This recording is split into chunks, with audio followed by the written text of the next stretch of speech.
Station Omega-7 floated in the darkness between stars like a giant metal flower blooming in space. The war had been going on for 3 years now, and everyone was tired. The Galactic Coalition fought against the Void Reapers day after day with no end in sight. Ships exploded and brave soldiers died, but nothing changed. The war was stuck. Captain Maya Torres stood on the command deck watching the stars through the huge window. She was thinking about home, about Earth and the blue skies she missed so much. Her coffee had gone cold in her hand, but she kept holding it anyway. The cup reminded her of normal things of life before the war. Then everything changed. The sensors started screaming alerts and lights flashed red and yellow all across the control panels. Something was coming through the jump gate, but it was not using normal space travel methods. The readings made no sense to anyone. Maya put down her coffee and walked closer to the window. Her crew rushed around behind, her checking systems and calling out numbers that meant nothing. The thing approaching the station was bending space around it, making the stars look wrong. When the ship finally appeared, everyone stopped moving and stared. It was not really a ship at all, but more like a piece of night sky that had learned to fly. The vessel was long and thin, like a blade made of shadows and starlight. It moved without engines, gliding through space as if the universe itself was carrying it. The ship docked at the station without asking permission, without sending any messages, without following any rules. It just arrived and connected to the main dock like it had always belonged there. Maya watched the docking bay cameras as the ship opened. A figure stepped out, and even through the grainy video feed, Maya felt her breath catch. The being was tall, so tall that she had to duck slightly to get through the doorway. Her hair was silver and seemed to float around her head like she was underwater. Her skin had a faint glow to it, and her clothes looked like they were woven from moonbeams. But it was the small creature on her shoulder that made Maya gasp. A dragon no bigger than a house cat sat there with scales so black they seemed to eat the light around them. Its eyes were ancient and wise, and when it looked at the camera, Maya felt like it was looking right through her. The alien species on the station reacted immediately, and not well. The Krellians, who were usually so proud and strong, ran to their embassy section and locked every door. The Zentari warriors, who claimed to fear nothing, found urgent reasons to be somewhere else, anywhere else, but near the docking bay. Even the Vorthan merchants, who would sell to anyone and trade with everyone, quickly closed their shops and hid. Maya watched it all happen in minutes. The entire station, that was home to dozens of different species from across the galaxy, emptied out. Everyone was running from this one tall woman, and her tiny dragon, Lieutenant Claire Rodriguez, appeared at Maya's elbow, looking worried. "Captain, should we sound the evacuation alarm? Everyone else seems to know something we don't." Maya kept watching the screens. The mysterious woman was walking through the station, now moving with grace that made her seem to float. Her dragon companion had its head up, sniffing the air like it was looking for something. The woman did not hurry, even though the corridors were emptying in front of her. "No," Maya said, after a long moment. "No evacuation.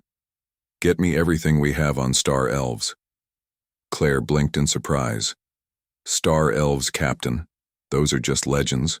Stories that traders tell to scare each other." Maya pointed at the screen where the woman had stopped, to examine a wall display of star charts. "Does that look like just a story to you?" The lieutenant had no answer to that. Maya made her decision. Then it was probably stupid and would likely get her killed. But humans had not survived this long in space by running from everything they did not understand. While every other species hid, humans had always been the ones to walk forward and say hello, even when hello might mean goodbye forever.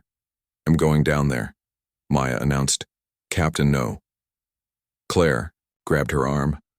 "That's not wise. We don't know what she wants or why everyone's so afraid. That's exactly why I'm going." Maya pulled free gently. "We need answers, and hiding won't give us any. Besides, when has humanity ever done the wise thing?" She left the command deck before anyone could stop her taking the elevator down to the main station levels. The corridors were empty now, with only the hum of the air systems and the distant sound of doors locking. Maya walked through the deserted passages, feeling like the last person alive in the universe. She found the mysterious visitor in the station's central plaza. a huge open space with trees and fountains that reminded people of home. The woman stood by the largest fountain watching the water fall, with what might have been sadness on her alien features. The dragon was drinking from the fountain, its small pink tongue lapping at the water. Maya stopped at the edge of the plaza and took a breath. Then she walked forward, making sure her footsteps were loud enough to be heard. The woman turned slowly, as if she had known Maya was there all along. Up close, she was even more impossible. Her eyes were purple, but not just purple. They shifted and changed, like looking at a nebula being born, deep, purple to violet to something that might have been starlight. Her face was beautiful, but in a way that made Maya's eyes water to look at too long. The dragon looked up from the fountain and made a sound that was almost like a chirp. "You are not afraid," the woman said. Her voice was strange, like wind chimes in a storm, or maybe like the sound stars would make if they could sing. Maya tried to smile even though her heart was pounding. "I am terrified. But humans have this annoying habit of being curious about things that should probably kill us." The dragon made another sound, and this time Maya was sure it was laughing. The woman tilted her head, studying Maya like she was some fascinating puzzle. "I am Lyrelai. This is Whisper." She gestured to the dragon. "We have come because the walls are breaking." Maya did not understand, but she nodded anyway. Captain Maya Torres. Welcome to Station Omega 7. Though you seem to have scared everyone else away. That is because they remember." Lyrelai moved, to sit on the fountain's edge, moving with that impossible grace. "We fought their ancestors long ago when the galaxy was young. They remember what we are capable of. They remember the price of our help. But humans don't remember." Maya guessed. No, Lyrelai smiled, and it was sad and beautiful at the same time. "Humans are too young. You were still learning to make fire when we sealed ourselves away. You have no genetic memory of the Star Elves." Whisper jumped from Lyrelai's shoulder and glided over to Maya, landing gently on the fountain's edge near her. The little dragon looked up at her with eyes that held the weight of eternity. Maya reached out slowly, and when the dragon did not move away, she gently touched its head. The scales were warm and smooth, and she felt a tingle run up her arm. "Whisper likes you?" Lyrelai sounded surprised. "That is unusual. He has not liked anyone in 1,000 years." Maya sat down on the fountain edge, too still, petting the dragon. "Why are you here, Lyrelai?" "What? Walls are breaking. The war you fight is not what you think it is." Lyrelai looked up at the artificial sky of the plaza. "Your coalition and the Void Reapers, you battle over territory and resources, but you do not see the true danger. Your war has weakened the barriers between realities. You are breaking the seals that hold back something far worse than Reapers." Maya felt cold, despite the warm air of the plaza. Something worse than the Reapers. The Void Reapers had destroyed entire solar systems. The Devourers, Lyrelai whispered the word like it hurt to say, beings of pure hunger that exist between realities. "We fought them eons ago, my people and the other ancient races. We sealed them away at terrible cost. Now your weapons and battles are cracking those seals." "What can we do?" Maya asked. "How do we stop them?"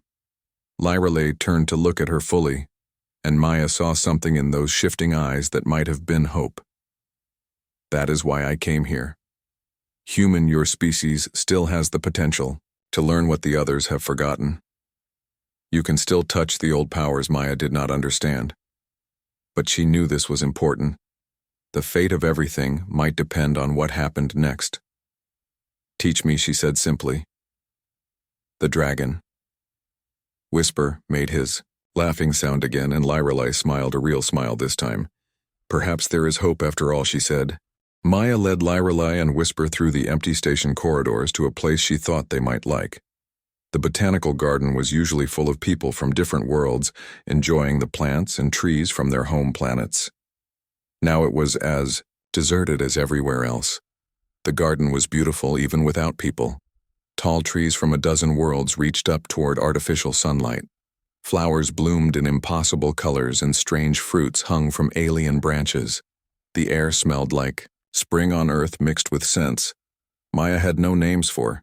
Lyrelay stopped when she entered, and for the first time Maya saw real emotion on her face. Wonder, and maybe sadness too. "It has been so long since I walked in a garden," she said softly.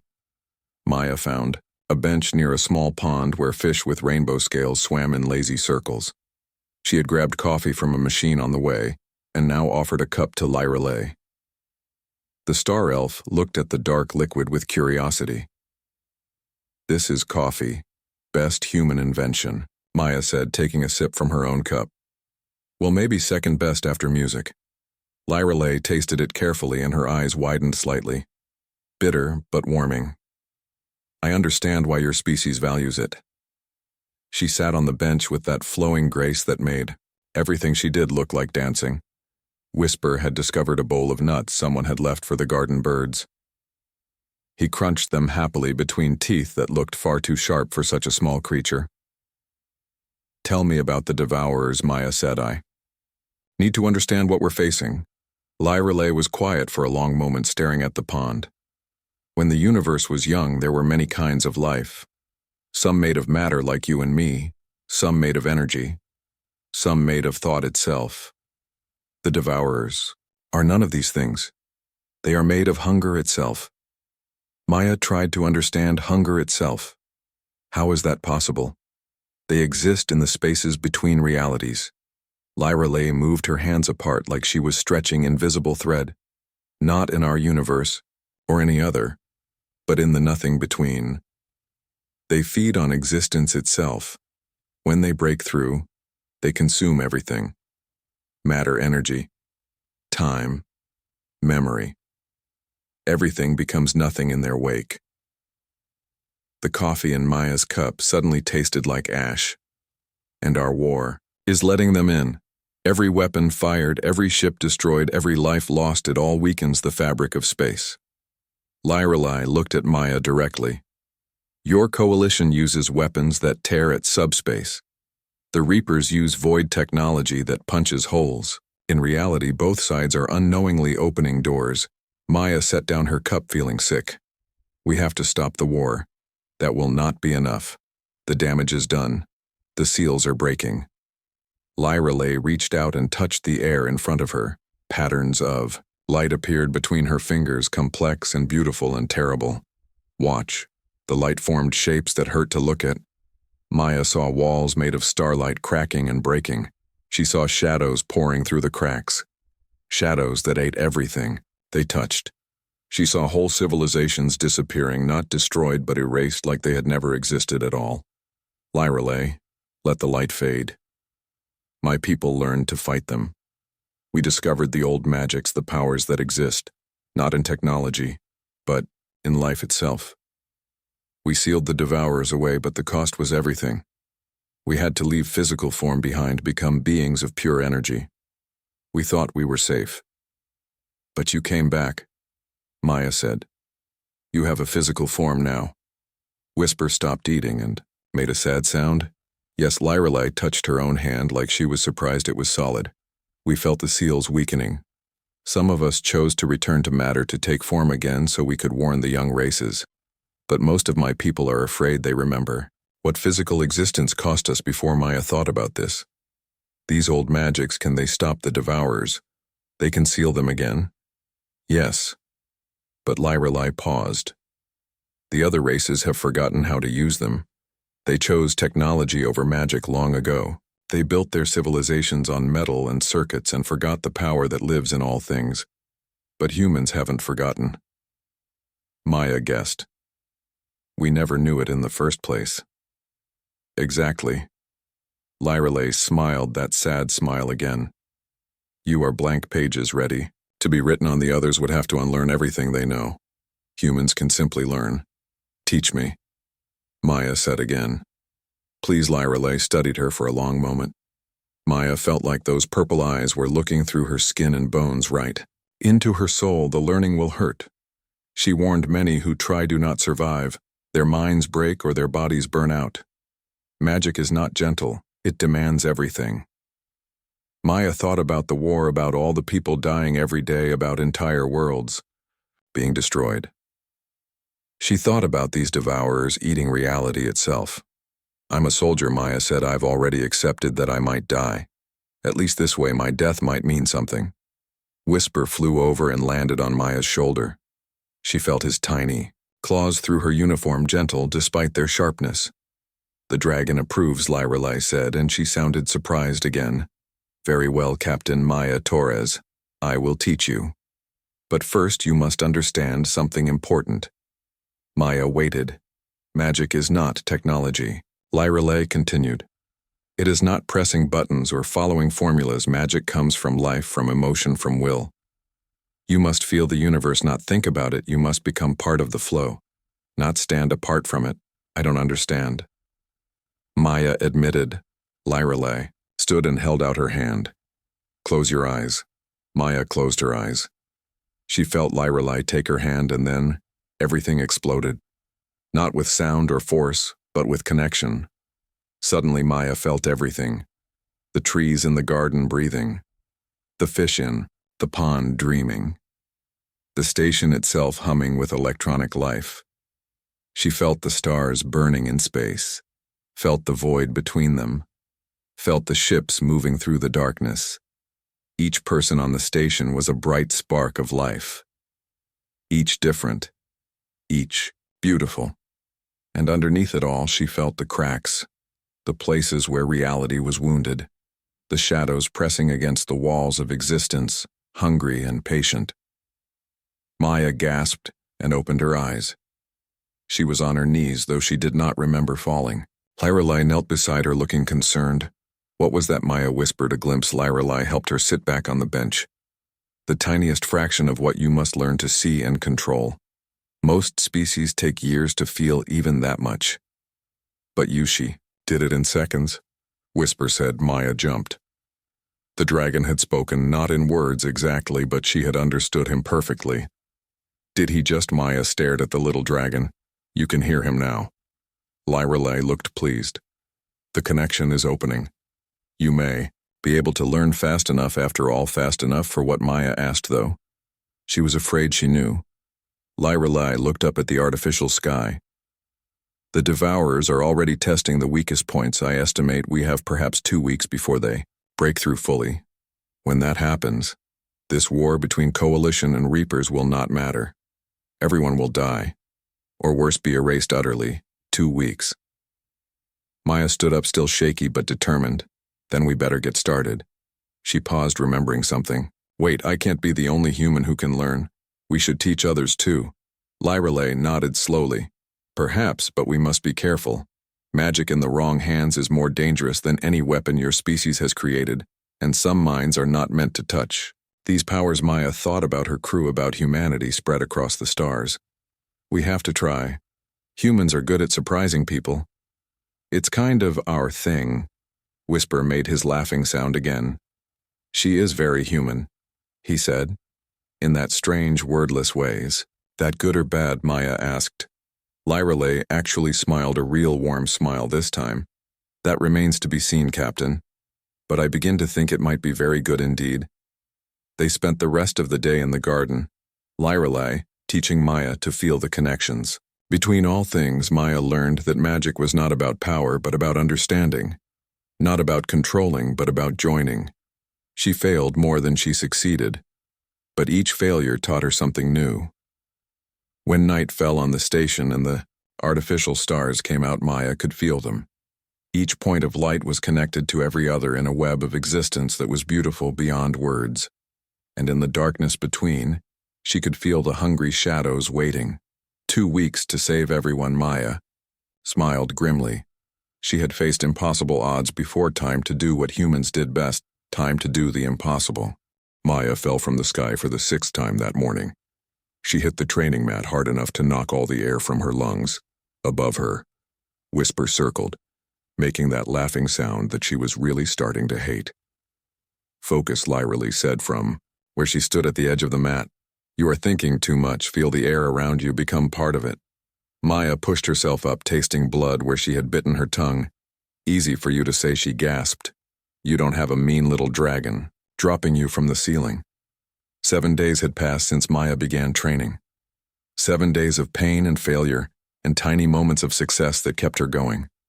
She had learned to make light dance between her fingers, learned to feel the heartbeat of the station, learned to hear the songs that atoms sang. But flying was different. Flying meant trusting completely in the magic letting go of everything physics and science had taught her. And every time she tried, her human brain kicked in, reminding her that people could not fly, and down she went. "She is too stubborn," Whisper said, landing on Lyralay's shoulder. "She thinks like a human." "I am human," Maya said, standing up again. "That is the problem and the solution." Lyralay moved her hand, and Maya felt herself lifting off the ground again. "Your species' greatest strength is also your weakness.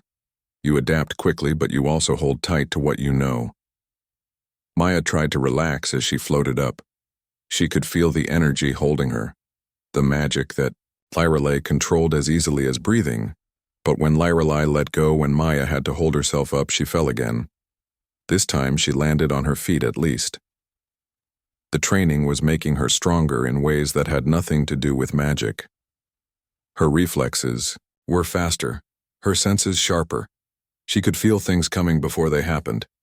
The door to the training room opened and Lieutenant Claire Rodriguez rushed in. She stopped when she saw Maya standing there with silver fire dancing around her fingers. Captain Claire said slowly, "What are you doing?" Learning Maya let the fire fade. She had gotten good at the fire. It was easier than flying. Claire looked at Lyralay, who stood perfectly still like a statue made of starlight, then at Whisper, who was now eating what looked like station rations. "The Admiral wants to see you," Claire said. "The Reapers have broken through at Sector 7. The defense line is collapsing." Maya felt something cold in her chest. How bad? 3 systems lost already. "The fleet is falling back," but Claire paused. "The Reapers are using some new weapon. It's tearing holes in space itself." Maya looked at Lyralay, who had gone very still. "It begins," the Star Elf said softly. "They are weakening reality, even faster now." Maya made a decision. "Claire, I need you to gather people. Anyone who is willing to try something crazy." "What kind of crazy?" Claire asked, though. She was already pulling out her communicator, the kind where we learn magic and save the galaxy. Maya turned to Lyralay. "How many humans can you teach at once?" Lyralay shook her head. "I cannot teach many. The connection is personal. It requires a teacher for each student." Whisper interrupted, "But the first student can become a teacher if they learn fast enough." Maya grinned. "Despite everything, that sounds very human to me. Learn just enough to be dangerous, then teach others." 1 hour later. The training room was full of people. Claire had found volunteers from across the station. Soldiers, scientists, engineers, even a cook, who swore she had always felt something strange when she made bread. Lyralay looked at them all with those purple eyes. "This will hurt," she said simply. "Many of you will fail, some may die. Are you certain?" Private Amy Chen stepped forward. She was young, barely out of training, but her eyes were steady. "We're already dying in this war. At least this gives us a chance to fight back." Others nodded agreement. Sergeant Kate Williams, who had fought in a dozen battles, Dr. Helen Morgan, who had seen 2, many wounded, Commander Lisa Park, who had lost her ship to the Reapers. Maya felt proud of them all. Humans facing the impossible with stubborn determination. "We'll start simple," Maya said. "Light is the easiest thing to create. It comes from will, from the desire to push back darkness." She held up her hand and created a ball of silver fire. The humans stared at it with wonder and fear and hope. "Close your eyes," Maya continued. "Feel the space around you. Feel the energy that connects everything. The universe is not empty. It's full of power waiting to be shaped." She watched them struggle just as she had struggled. Some gave up quickly, unable to make the connection. Others pushed too hard and collapsed. But a few. Amy Chen gasped as a tiny spark appeared between her hands. It flickered and died, but she had done it. Kate Williams hummed something under her breath, and suddenly there was light around her fingers, weak and unsteady, but real. One by one, they began to learn. The alerts came 3 hours later. The main view screen in the training room lit up, showing the battle in Sector 7. Coalition ships fired desperately at Void Reaper vessels while space itself twisted and broke around them. But behind the battle, something else was. Visible tears in reality itself. Black wounds in space that ate light and matter. Shadows moving behind the tears, pressing against the weakening barriers. The Devourers. Maya whispered, "Not yet." Lirelai said, but her voice was strained. "Those are there, scouts testing the barriers." The real Devourers are much worse, as they watched a Coalition cruiser fired its main weapon at a Reaper ship. The beam of energy tore through space and hit its target, but it also made the tears wider. The shadows pressed, harder, and something began to push through. "Turn it off," someone said. Maya kept watching. "This is what we're fighting. This is why we need to learn." On the screen, the shadow thing finally broke through. It was impossible to look at directly, a piece of non-existence that hurt the eyes and mind. It touched a fighter ship and the ship simply ceased. Was not destroyed, was not damaged. Just stopped existing, like it had never been built, never been flown, never had a pilot with hopes and dreams. The room was very quiet. "How do we fight that?" Amy asked, her voice small. Maya created fire in her hand again, but this time she shaped it, made it dance and flow like water, like wind, like life itself. "We learn, we adapt, we do what humans do best." She looked at each of them. "We take something impossible and make it possible. We take magic that others used for millennia and find new ways to use it. Ways they never imagined." Whisper flew to her shoulder. "You sound very sure," he said in her mind. "I'm terrified," Maya admitted silently. "But they need hope." "Hope is magic too," the dragon replied. "Perhaps the strongest kind." The training continued with new urgency. They had days at most before the Devourers broke through fully. Maya pushed herself and others harder. She finally learned to fly on the 8th day when Whisper dropped her, and she was too tired to think, too exhausted to remember that humans could not fly. She caught herself in the air, floating on will alone. After that, everything came faster. By the 10th day, they had 20 humans who could create light and fire, 12 who could feel the connections between all things, 5 who could fly. It was not enough. It would never be enough. But it was a start. Admiral Thompson called a meeting on the 11th day. Every commander, every leader, every species representative who had not fled. "The war has changed," he said, showing images of the spreading tears in space. "We face something beyond Reapers, beyond conventional weapons." The Krellian ambassador stepped forward from behind protective shields. "We should evacuate, run to the far galaxies." "Run where?" Lirelai asked. Stepping from the shadows, every species jumped except the humans who had grown used to her presence. The Devourers consume reality itself. There is nowhere to run. Then we die, the Zentari warrior said with bitter acceptance. Maya stood up. "No. We fight. We learn.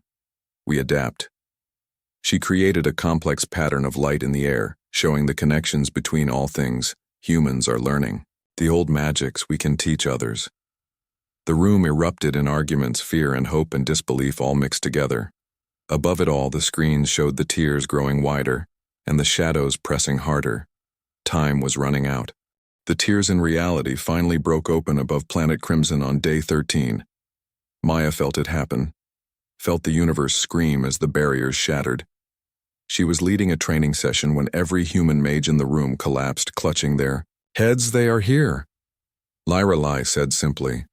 Through the windows of the station they could see it happening. Space itself was unwinding like a piece of cloth being pulled apart. And through the holes came the Devourers. They were nothing and everything, shadows that existed by not existing, hungry voids in the shape of nightmares. When Maya looked at them directly, her eyes hurt and her mind tried to reject what she was seeing. The Coalition fleet opened fire immediately. Beam weapons and missiles and plasma cannons all aimed at the impossible enemies. The weapons did nothing. Lasers passed through empty space. Missiles vanished without exploding. The Devourers kept coming. Worse, every shot fired made more tears. Every explosion widened the wounds in reality. The Coalition was helping destroy the universe by trying to save it. Maya grabbed her communicator. All human mages to the docking bay. We're going out there. Claire stared at her. Captain, that's suicide. Staying here is suicide. Maya created armor around herself from pure will and starlight. I didn't learn to fly just to stay on the ground. 43 humans gathered in the docking bay. Everyone who had learned even a spark of magic. They looked terrified, but determined. Amy Chen had silver fire dancing around her fingers. Kate Williams hummed constantly, keeping herself wrapped in protective sound. Helen Morgan had learned to see wounds not just in bodies, but in reality itself.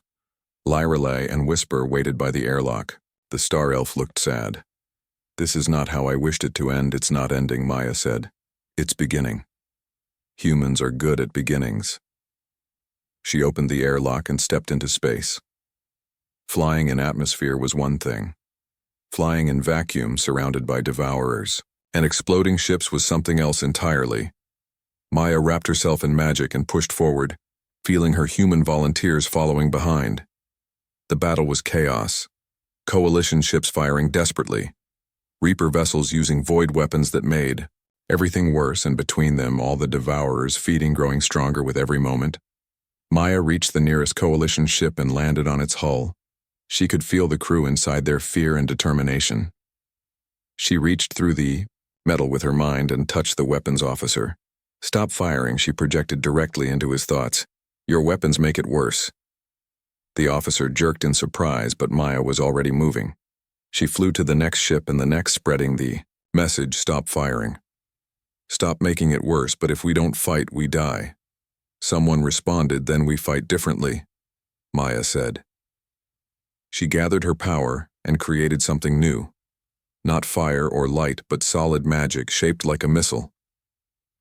She had spent years learning targeting systems and weapons technology.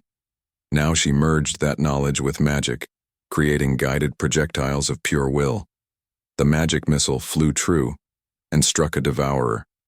For the first time, one of the shadows reacted. It writhed and pulled back as the magic burned into its non-existence, not destroying it, but hurting it, making it solid enough to feel pain. Maya grinned fiercely and created more missiles. They flew in perfect formation, following attack patterns she had learned at the academy, but powered by will instead of technology. Around her, other humans began to copy and innovate. Amy Chen created chains of silver fire that wrapped around devourers and held them. Kate Williams discovered that certain sounds could make the shadows solid enough to hit Helen. Morgan found the wounds the devourers had made in reality and began stitching them closed with threads of pure life force. But the real surprise came from Private Danny Brooks, the cook. He was scared and new to magic, barely able to make light. But he was also creative. He thought about how he made bread, how yeast consumed sugar and created something new. And he took that idea and flipped it. He created a magic that consumed hunger itself. When his spell hit a devourer, the creature stopped. It shuddered and twisted as its very nature was turned against it. The hunger that defined it began eating itself. That's impossible, Lyra Lay said, watching from the station. Lisa Park laughed over the communication. Channel humans specialize in impossible. The battle shifted. Coalition commanders saw what the humans were doing and ordered their ships to stop firing. The sudden absence of weapons fire stopped making new tiers, but the devourers kept coming through the existing wounds. Then something unexpected happened. A void. Reaper Dreadnought, the largest class of enemy ships, stopped attacking the Coalition vessels. Instead, it turned toward the devourers. Its commander, a being that looked like living shadow, spoke on all channels. These things threaten all existence. Temporary alliance.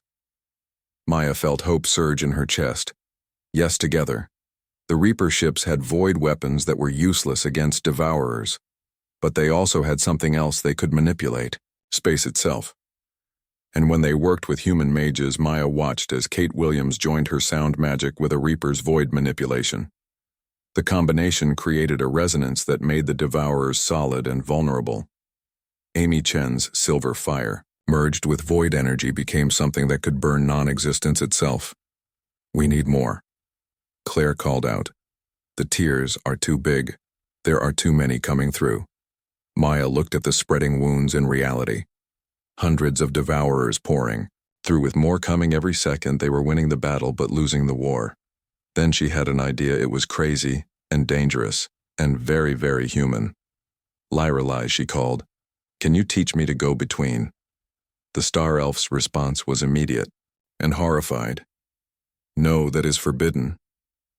Even we do not go into the space between realities." Maya flew toward the largest tear-dodging devourers and debris. "We don't need to win in our reality. We need to win in theirs." She reached the tear and felt nothing beyond it was like standing at the edge of an infinite void that wanted to pull her in and unmake her. But Maya had trained as a pilot. She had flown through asteroid fields and nebulas and the gravity wells of black holes. This was just another dangerous flight. She wrapped herself in every bit of magic she could hold until she glowed like a small star, until her human form was just a memory held together by will. Then she dove into the tear. The space between realities was worse than anything she had imagined. There was no up or down, no time, no distance, just endless hungry nothing, and the devourers in their natural form. Here they were, massive beyond comprehension, ancient things that had existed since before the universe learned to be. But Maya had something they didn't. She had learned to fly by falling. She had learned magic by failing. She had learned to merge human creativity with alien power. And now she took all of that knowledge and did something impossible. She began to sing.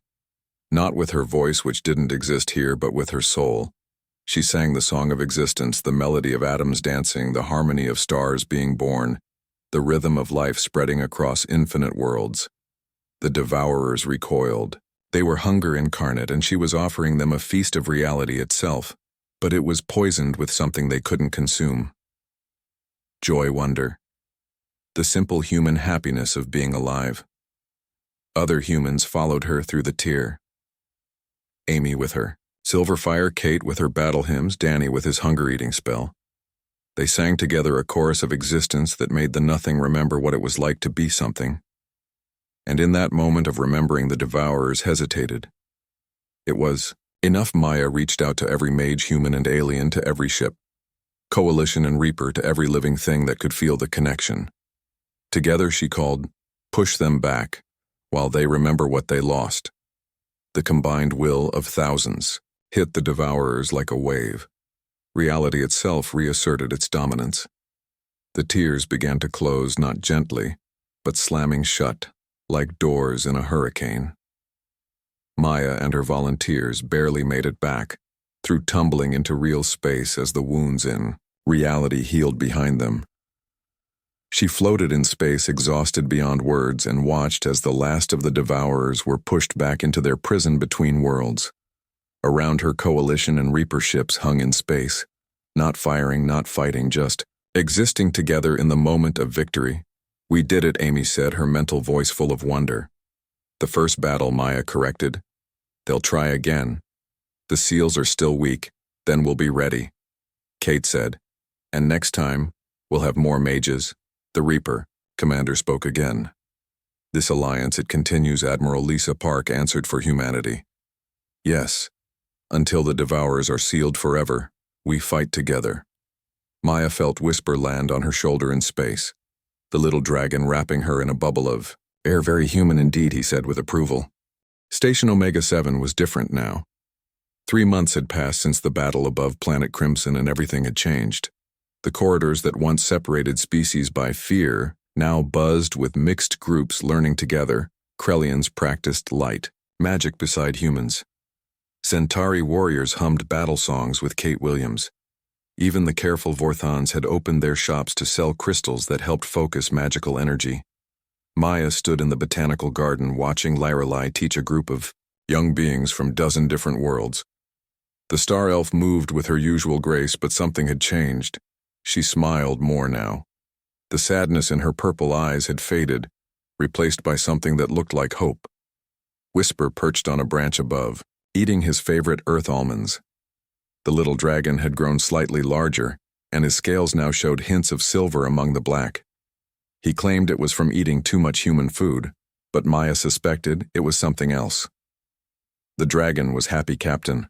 Torres Admiral Lisa Park entered the garden. She wore the same uniform, but with new insignia marking her as commander of the Joint Fleet. The war is officially over. Both sides signed the treaty. Maya turned to face her friend. The Void Reapers agreed to everything, even the shared patrols. Every word. The Admiral smiled. They seemed quite impressed with human magic, especially after Danny taught them to cook with it. Maya laughed. The cook who saved the galaxy by making magical bread that would make a strange history lesson. Strange but true. Lisa sat on the bench where Maya had first shared coffee with Lyra Lay. Speaking of history, how goes the permanent seal? Maya's expression grew serious. The tears in reality had been closed, but the Devourers were still out there waiting in the space between Lyra Lay and the strongest mages had been working on a permanent solution, but it required something that had never been done before. We think we found a way, Maya said, but it's not what anyone expected. That evening, the grand chamber of the station filled with beings from across the galaxy. The coalition leadership sat beside former Void Reaper commanders, ambassadors who had fled in fear, now returned curious about the new alliance. At the center stood Lyra Lay with Maya beside her. For eons, my people maintained the seals alone. Lyra Lay began, her voice carrying to every corner. We thought that was strength, but it was pride. We isolated ourselves, became beings of pure energy, and lost something vital. She gestured to Maya and the human mages gathered nearby. These humans taught us something we had forgotten. Magic is not about power or perfection. It is about connection, about joy, about the messy, imperfect beauty of physical existence. The Reaper commander spoke, his voice like grinding stone. The void shows us emptiness, but the humans showed us that emptiness can be filled. Their magic is chaos, but chaos that creates rather than destroys. Maya stepped forward. We propose something new. Not one species, holding the seals, but all species together. Not perfect barriers, but living ones that grow and adapt. Walls made of shared will and protected by friendship. Murmurs rippled through the crowd. This was not what they had expected. The Devourers feed on isolation, on the spaces between us. Maya continued, her voice growing stronger. Every time we separate, every time we close our borders or hide from each other, we make them stronger. But together, we are something they cannot consume. She raised her hand and created a small flame. Amy Chen added her silver fire to it, then Kate with her sound magic, Helen with her healing light.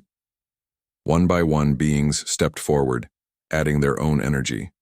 The flame grew and changed, becoming something impossible. A fire that sang, a light that healed, a warmth that connected every person in the room. This is the new seal. Lyra Lay said, not a wall, but a web. Not hiding from each other, but binding ourselves together. The Devourers cannot break what constantly grows and changes, but will it hold? Someone asked. Maya grinned. Will humans stop being curious? Will we stop trying impossible things? Will we stop making friends with everything we meet? The room filled with laughter, even from species that rarely showed emotion. The work began immediately. Teams of mages from every species worked together, weaving the new seals. They were not barriers, but connections. Each thread linked star to star, planet to planet, soul to soul. The Devourers pressed against them but found no weakness in something that had no rigid form. Maya spent her days teaching and learning. She discovered that Krellian fear magic could become courage magic with the right twist. Zentari battle rage could power healing if channeled with compassion. Fourth-hand calculation magic mixed with human intuition created predictions that were beautifully uncertain. 6 months later, Maya sat in the garden again. This time she was not alone. Hundreds of beings filled the space, practicing magic or simply enjoying each other's company. A young Krellian child played with a human boy, both creating butterflies from light. A Void Reaper, what they called themselves. Now that they no longer served emptiness, shared tea with a coalition engineer. Lyra Lay appeared beside. Her moving so quietly even Maya-enhanced senses didn't detect her. "You did something impossible," the star elf said. Maya shook her head. "We did something very human. We looked at the scariest thing in the universe and asked if it wanted to be friends, and when that failed," Whisper added from her shoulder, "you punched it with weaponized joy." They watched as more beings entered the garden. The space had been expanded 3 times but was still always crowded. The botanical garden had become the heart of the station where species met and mingled and learned that their differences made them stronger. A alert chimed softly. Maya's communicator showing a message from the monitoring station. The seals were holding stronger than ever. Each connection added to their strength. Each friendship made the Devourer's prison more secure. "There is something I must tell you," Lyra Lay said quietly. "My people want me to return to energy form to rejoin the collective." Maya's heart sank, but she kept her voice steady. "Of course you should go be with your people." Lyra Lay smiled. "I said they want me to return. I did not say I would go." Whisper made his laughing sound. "She has become too human. Infected with your ridiculous hope and terrible coffee and impossible dreams. Have lived as pure energy for millennia," Lyra Lee continued. "It was safe but empty. Better to live one lifetime with friends than eternal existence alone." Maya felt warmth spread through her chest. "You're staying, both of you. Where else would we go?" Whisper demanded, "You still haven't learned proper flying technique. Someone must continue your education." They sat together watching the garden fill with life. A Zentari child learned to make light while her parents watched with wonder. A former Reaper taught a human how to shape void into solid form. A Krellian merchant argued happily with a Vorthon about the best way to preserve magical herbs. "This is just the beginning," Maya said. "The universe is vast, and we've only found a fraction of the species out there. Imagine what we'll learn when we meet them all. Imagine what they'll learn from you," Lyra Lay corrected. "Humans have a gift for seeing potential where others see impossibility." Maya created a small flame in her palm, then offered it to Lyra Lay. The star elf added her own power to it, starlight mixing with human will. Together they sent it floating up to join the artificial stars above. The war was over. The Devourers were contained not by force, but by connection. The galaxy had learned that differences were not weaknesses but strengths waiting to be discovered. And somewhere in the space between realities, the hungry shadows found themselves bound by chains of joy and wonder and friendship. Things they could never consume because they were renewed with every laugh, every shared meal, every moment of connection between former enemies. Humanity had done what it did best. They had looked at the impossible, at ancient powers and cosmic horrors and fundamental forces of reality itself, and refused to accept that anything was beyond their reach. Not through conquest, but through understanding. Not by being the strongest, but by being the most stubborn. Not by standing apart, but by bringing everyone together. The galaxy would never be the same. And for once that was exactly what it needed as the lights dimmed in the garden and beings of dozen species settled in to watch the stars together. Maya knew this was not an ending. It was a beginning, and humans had always been very good at beginnings.